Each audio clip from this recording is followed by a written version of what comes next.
Hello everyone, कैसे हैं आप सभी। Welcome back to my YouTube channel create learner.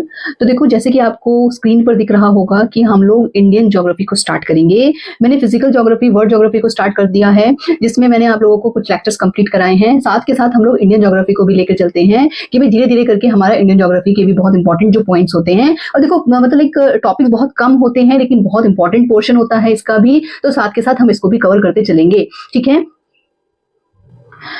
तो चलो स्टार्ट करते हैं हम इंडियन ज्योग्राफी को समझना। तो सबसे पहले देखो, हम लोग बात कर रहे हैं अपने देश के बारे में। ठीक है, इंडिया क्या है। अगर मैं बात पूछूं आपसे कि भाई हमारे देश को और किस नाम से जाना जाता है, तो आप सबका जवाब होगा कि भाई बहुत सारे नाम हैं भारत के। ठीक है, जैसे हम इंडिया बात कर लेते हैं, हिंदुस्तान हम इसे कह लेते हैं, आर्यभट्ट हम इसे कहते हैं, हम इसे। ठीक है, तो इनके हर एक नाम के पीछे अपनी अपनी कुछ कहानियां होती हैं, अपना अपना इनका कुछ ओरिजिन है। तो लेकिन अगर मैं आपको बात करूं कि भाई कॉन्स्टिट्यूशन में हमारे देश के लिए क्या नाम इस्तेमाल किया गया है, तो आप सीधा पकड़िएगा आर्टिकल 1। ठीक है, आर्टिकल 1 मेरी मेरे चैनल पर वीडियो है आर्टिकल 1 से रिलेटेड भी। ठीक है, तो आप वो भी जाकर देख सकते हैं कि भाई हमारे देश का नाम क्या है। तो आर्टिकल 1 हमारे पॉलिटी में, इंडियन पॉलिटी में मैंने लेक्चर जो लिए थे उसमें मैंने आपको बताया था कि भाई हमारे देश का नाम आर्टिकल 1 के थ्रू पता चलता है। तो आर्टिकल 1 क्या कहता है कि भाई India that is Bharat, India that is Bharat, कि भाई हमारे देश का क्या नाम है, भारत भी है और इंडिया भी है। ठीक है, तो देखो चलो अब बात करते हैं हम। इंडिया जो है वो is a part of Asia.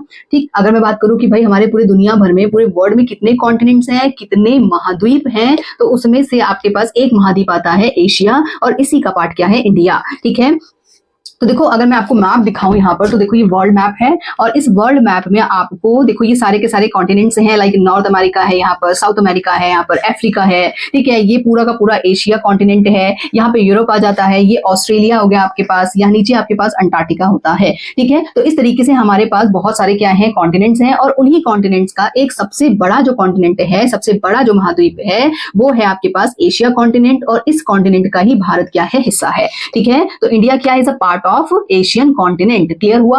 चलो इसके बाद हम बात करते हैं इसकी लोकेशन की, कि भाई इंडिया किस जगह पर लोकेट करता है। तो देखो इसको समझने के लिए ना हमको थोड़ा सा पूरे वर्ल्ड को समझना पड़ेगा। तो यहाँ पर क्या है, देखो हमारा पूरा वर्ल्ड मैंने बनाया है, इस तरीके से हमारा ग्लोब है। ठीक, अब आप ऐसे समझिए कि ग्लोब में क्या है, कुछ लाइंस लोकेट की जाती हैं, जिन्हें हम लॉन्गिट्यूड और लैटिट्यूड्स कहते हैं। मैं नेक्स्ट वीडियो में लॉन्गिट्यूड और लैटिट्यूड को अच्छे से समझाऊंगी, लेकिन अभी के लिए आप ये समझिए कि भाई लॉन्गिट्यूड और लैटिट्यूड्स क्या होती हैं, कुछ इमेजिनरी लाइंस होती हैं। ठीक है, पूरे ग्लोब में किसी जगह को लोकेट करने के लिए कुछ लाइंस का सहारा लेना पड़ता है। उसी लाइंस को हम क्या कहते हैं, लैटिट्यूड्स और लॉन्गिट्यूड्स। ठीक, अब पूरे ग्लोब को ना एक रेखा है जिसे कहते हैं हम इक्वेटर। ठीक है, तो ऐसा समझो कि भाई ये हमारे पास ग्लोब है, और इस ग्लोब को दो पार्ट्स में डिवाइड करती है, बराबर बराबर दो हिस्सों में बांटने वाली जो रेखा होती है, जो लाइन होती है, उसे कहते हैं हम इक्वेटर। ठीक है, तो इक्वेटर किस डिग्री पर पास होती है, 0 डिग्री से पास होती है। ठीक है, ये क्या है आपके पास, 0 डिग्री है। ठीक, अब इसके जो ऊपर वाला हिस्सा होता है उसको क्या कहेंगे हम, क्योंकि देखो अगर मैं डायरेक्शंस की बात करूं तो ये ईस्ट हो गया, ये नॉर्थ है, ये क्या है आपके पास वेस्ट, और ये साउथ। ठीक है, तो इसी तरीके से आप ये समझिए कि क्या है, ये मिड पॉइंट है, मिड लाइन है आपके पास, इसके ऊपर वाला पोर्शन नॉर्थ कहलाएगा। दैट मींस नॉर्दर्न हेमिस्फीयर, इसको क्या कहते हैं हम, नॉर्दर्न हेमिस्फीयर कहेंगे। इसी मिड लाइन के नीचे वाला जो हिस्सा होगा, ये जो इतना हिस्सा आपको दिख रहा है, इसको क्या कहेंगे हम, साउदर्न हेमिस्फीयर कहेंगे। ठीक है, साउदर्न हेमिस्फीयर कहेंगे। ठीक, ये तो हमने बांट दिया अर्थ को नॉर्थ और साउथ की डायरेक्शन में, लेकिन इसी तरीके से हम अर्थ को और प्रिसाइसली बांटने के लिए हम एक और लाइन का इस्तेमाल करते हैं, जिसे कहते हैं हम लॉन्गिट्यूड्स।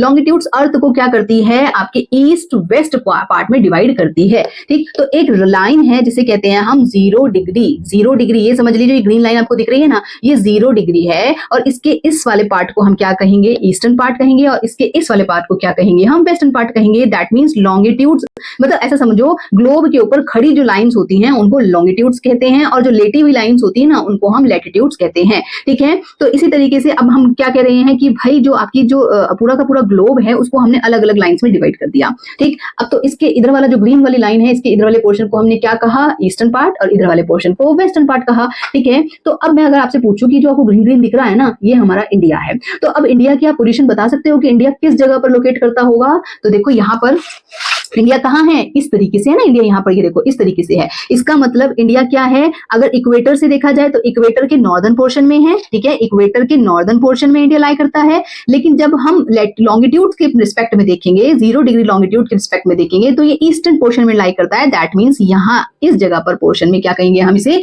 नॉर्थ ईस्टर्न हेमिस्फीयर, ठीक है। तो दैट मीन्स यहां पर जो लाइन है इसका मतलब समझ में आया आप लोगों को क्या है कि India lies in the northern hemisphere, ऊपर वाले हिस्से में, एंड इज लॉन्गिट्यूडनली ये लाइन क्या है, लॉन्गिट्यूड है, ये 0 डिग्री लॉन्गिट्यूड है, is located in the eastern hemisphere. और इसका मतलब कहां है, इस जगह पर इंडिया लोकेट करता है। क्लियर हुआ, ठीक है। तो इंडिया की पोजीशन आप लोगों को क्लियर हो गई होगी कि मैंने ग्लोब के थ्रू इसको बता दिया है आपको, ठीक। चलो एक बार एक ग्लोब में जो मैंने मेंशन किया है, लेबल्स किए हैं, उसको भी देख लेते हैं कि भाई ये क्या है, इक्वेटर है 0 डिग्री पर, इसके ऊपर में आपको जो रेड लाइन दिख रही है ना, इसको कहा जाता है ट्रॉपिक ऑफ कैंसर, ठीक है। 23.5 डिग्री नॉर्थ जो आपकी लाइन जाती है उसको हम कहते हैं ट्रॉपिक ऑफ कैंसर। इसी तरीके से 23.5 डिग्री जो साउथ में लाइन जाती है उसको कहा जाता है ट्रॉपिक ऑफ कैप्रिकॉर्न, ठीक है। चलो अब थोड़ा सा और इंडिया की तरफ आते हैं हम कि भाई और इंडिया के बारे में अगर हम बात करें तो साइज में देखा जाए कि तो इंडिया का साइज क्या है, ठीक है। तो साइज क्या है इंडिया का, एरिया वाइज अगर मैं बात करूं तो एरिया क्या है, 3.28 मिलियन स्क्वायर किलोमीटर, जो भारत का पूरा जो एरिया है।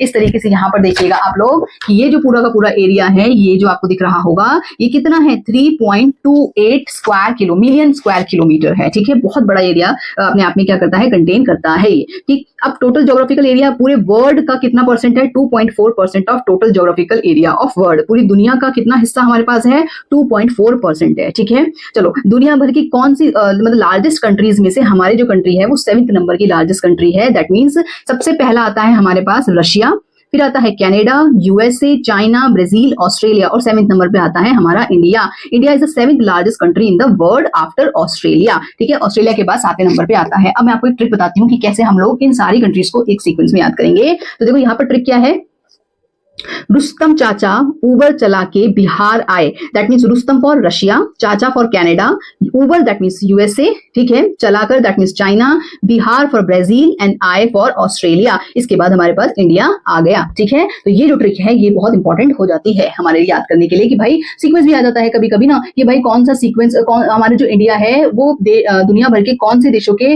बाद में आता है, उसका सीक्वेंस हमसे पूछ लिया जाता है, ठीक है। तो इस तरीके से ये बहुत इंपॉर्टेंट ट्रिक हो जाती है। क्लियर। इसके बाद हम बात करते हैं कि हमारे पास लैटिट्यूड और लॉन्गिट्यूड्स, कहने का मतलब है कि जो ये इंडिया है ना, सबसे पहले तो आप लोगों को ये समझ में आ गया होगा कि इंडिया की लोकेशन यहाँ पे समझ में आई होगी कि इंडिया क्या है, आपके ईस्टर्न पोर्शन में और नॉर्थन पोर्शन में लाई करता है। अब इसके लैटिट्यूडनल और लॉन्गिट्यूडनल एक्सटेंट्स क्या क्या है, कि कहने का मतलब है कि देखो अगर मैं लैटिट्यूड की बात करूं तो इंडिया क्या है, 8 डिग्री 4 मिनट नॉर्थ से लेकर 37 डिग्री 6 मिनट नॉर्थ में लाई करता है। इसके बीच में क्या है, हमारा पूरा इंडिया है। ये वाली जो पोजीशन है ना, इसको मान लो 8 डिग्री 4 मिनट नॉर्थ से लेकर के यहाँ 37 डिग्री 6 मिनट नॉर्थ, ये क्या है, इसका लैटिट्यूडनल एक्सटेंड हो जाता है। फिर इसके बाद लॉन्गिट्यूड की बात की जाए तो भाई यहां से लेकर यहां तक जो होगा इंडिया का लैटिट्यूडनल एक्सटेंड माना जाएगा। तो यहाँ पर क्या है, इस तरीके से आप मान सकते हो कि भाई यहां से लेकर के ये जो पोजीशन है, यहां से यहां तक का लॉन्गिट्यूडनल एक्सटेंड क्या होगा। तो देखो लॉन्गिट्यूडनल एक्सटेंड क्या है, 68 डिग्री 7 मिनट ईस्ट से लेकर के 97 डिग्री 25 मिनट ईस्ट तक क्या है, हमारा लॉन्गिट्यूडनल एक्सटेंड है। क्लियर हुआ। चलो इसके बाद बात करते हैं हम ट्रॉपिक ऑफ कैंसर। जो ये लाइन है ना, ये रेड लाइन आपको दिख रही है, ये इसको बोला जाएगा ट्रॉपिक ऑफ कैंसर। ये ट्रॉपिक ऑफ कैंसर भारत से पास होती है, ठीक है। और भारत से पास होते समय भारत के कुछ राज्यों से पास होती है। तो वो जो राज्य हैं, वो जो स्टेट्स हैं, वो क्या हैं, तो देखो tropic of cancer passes through 8 states and divides into 2 parts. ये 2 पार्ट्स में डिवाइड कर रही है ना इंडिया को, ठीक है, देखो 2 पार्ट्स में डिवाइड कर रही है। तो ये कौन कौन से स्टेट्स हैं, तो यहाँ पर कौन कौन से स्टेट्स हैं, 8 स्टेट्स हैं जहां से ट्रॉपिक ऑफ कैंसर पास होती है। गुजरात, राजस्थान, मध्य प्रदेश, छत्तीसगढ़, झारखंड, वेस्ट बंगाल, त्रिपुरा एंड मिजोरम, ठीक है। इनको याद करने के लिए भी, इनको सीक्वेंस में याद करने के लिए भी मेरी ट्रिक है, वो मेरे चैनल पर जाकर आप विजिट कर सकते हैं, ठीक है। तो यहाँ पर भी मैंने आपको एक ट्रिक बताई है कि ट्रॉपिक ऑफ कैंसर से कौन से स्टेट्स पास होते हैं, और उसको याद करने की बहुत ईजी ट्रिक बताई है मैंने, ठीक है। चलो तो चलो इसके बाद बात करते हैं कि भारत की तट रेखा कितनी लंबी है, ठीक है, कोस्ट लाइन कितनी है और वो कितने स्टेट्स और यूनियन टेरिटरी से पास होकर जाती है, ठीक है। तो यहाँ पर मैं अगर बात करूं कि देखो यहाँ पर इस तरह से हमारा इंडिया है, इंडिया के इस साइड में क्या है, वेस्टर्न साइड में आपके पास अरेबियन सी, ईस्टर्न।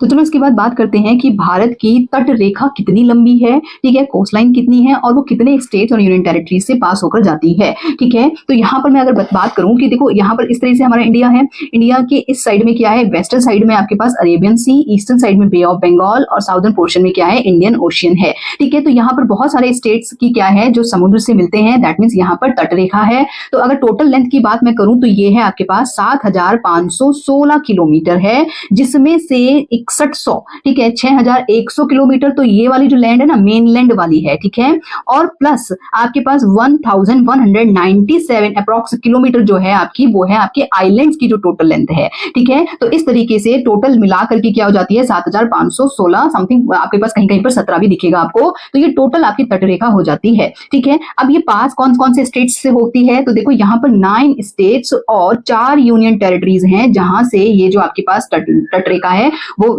पास होती है, ठीक है, या फिर आप कह सकते हो कि इनसे मिलता हुआ आपके, ठीक है। तो 9 स्टेट प्लस 4 यूनियन टेरिटरीज है। 9 स्टेट्स में जैसे आपके पास केरला, तमिलनाडु, गुजरात, वेस्ट बंगाल, गोवा, कर्नाटका, महाराष्ट्र, आंध्र प्रदेश, उड़ीसा, ये सारे राज्यों से मिलकर के क्या है आपकी तटरेखा पास होती है, क्लियर। या फिर मैं आपसे पूछूं कि भाई सबसे बड़े राज्य, ऐसा कौन सा राज्य है जिसकी सबसे लंबी लॉन्गेस्ट कोस्ट लाइन है, तो यहाँ पर है आपके पास गुजरात, जिसकी सबसे ज्यादा क्या है, लंबी तटरेखा है, ठीक है। तो चलो इसके बाद मैं बात करती हूँ स्टैंडर्ड मेरिडियन ऑफ इंडिया की। कहने का मतलब है कि देखो अगर मैं यहाँ पर इंडिया को ड्रॉ करूं थोड़ा सा रफली, तो इस तरीके से तो एक लाइन ऐसी पास होती है, इस ये जो लाइन है लॉन्गिट्यूड है। सबसे पहले तो मैं बात बताऊं, इस लाइन का जो पॉइंट है वो क्या है, या इसके कोऑर्डिनेट्स क्या है, 82 डिग्री 30 मिनट ईस्ट, ठीक है। तो ये एक ऐसी लाइन है, मतलब ये पूरे भारत का टाइम डिसाइड करती है कि भाई ये मतलब पूरे भारत में क्या टाइम चल रहा होगा, इसी रेखा से डिसाइड होता है। इसको भी मैं नेक्स्ट वीडियो में आपको बताऊंगी कि स्टैंडर्ड मेरिडियन ऑफ इंडिया क्या है, लेकिन अभी के लिए आप ये समझिए कि इसका जो कोऑर्डिनेट्स है वो क्या है, 82 डिग्री 30 मिनट ईस्ट है